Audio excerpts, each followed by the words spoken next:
AI coding assistants. They're promising to make us all faster than ever, right? But here's the thing. That speed, it comes with a hidden danger. A totally new, silent, and frankly, super costly form of technical debt. So today, we're going to break down how you can wield this double-edged sword without, getting cut. All right, so here's what we've got on tap. First, we'll look at the big promise of AI in development. Then, we're going to uncover a pretty surprising paradox. After that, we'll define this new face of technical debt, and then, and this is the important part, we'll get into the firewalls, both architectural and for governance, that you need to build, all so you can get what really matters, speed that actually lasts. All right, let's dive right in. Look, to really get the risk here, we first have to get why everyone is so hyped up. And when you see the numbers driving AI adoption, well, they're pretty much impossible for any business to ignore. And if you're a CFO, this is the number that gets you excited. It's the engine behind all the hype. For every dollar put into enterprise AI, top-performing organizations are getting back over $10. I mean, that's a tenfold return. We're talking about a revolutionary gain in efficiency that's just, well, it's too big to pass up. And just look at how completely AI has taken over the landscape. Seriously, this is not some fringe experiment anymore. You've got over 80% of developers already using it or planning to, and by 2026, almost half of all commercial code is going to be AI-assisted. This isn't the future, folks. This is the new industry standard, right now. Okay, but this is where the story takes a sharp turn. All that speed, all that code being churned out, it's not actually translating into delivering stable, valuable software any faster. In fact, for a lot of teams, it's doing the complete opposite. And here it is, the first major red flag. The Dora report, which is a huge deal in our industry, found something pretty shocking. As teams used AI more, their ability to ship reliable software actually went down. Yeah, more code was literally leading to more problems. And if you want proof at the code level, check this out. Code churn, that's new code that gets deleted or rolled back almost right away, it's nearly doubled. Meanwhile, code cloning, basically just copy-pasting, is absolutely exploding.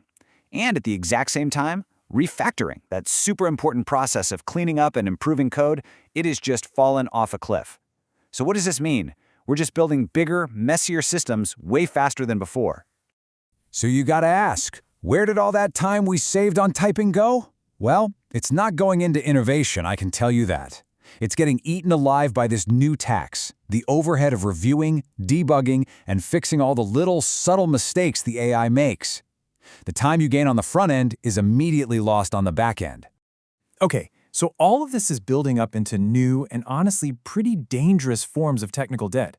And I want to be super clear, this is not the kind of debt your team knowingly takes on to hit a deadline. No, this is something else. It's a silent, automated pileup of risk.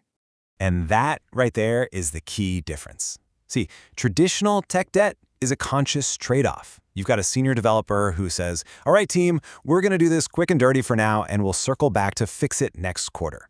Everyone knows the deal. But AI debt, it just creeps in. Nobody makes a decision. It just happens.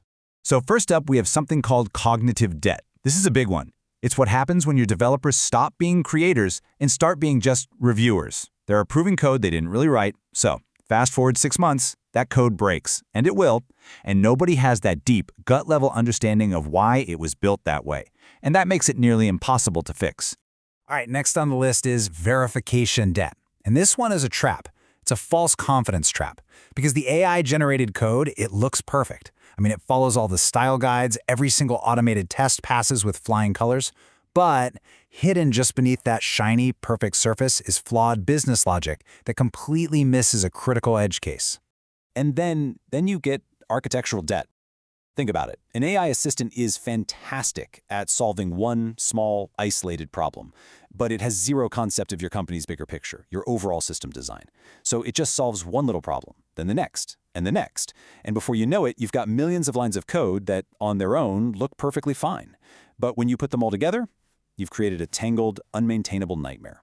Classic spaghetti architecture. And this one, honestly, this one is terrifying. Security debt. Get this. Up to half of all AI-generated code introduces security vulnerabilities. Why? Because these models were trained on decades of old, insecure code scraped from the public internet. So what do? They just casually drop secret keys, API keys, passwords right into your codebase. It's a ticking time bomb that, when it goes off, can cost millions of dollars. Okay, so that's the problem, and it is huge.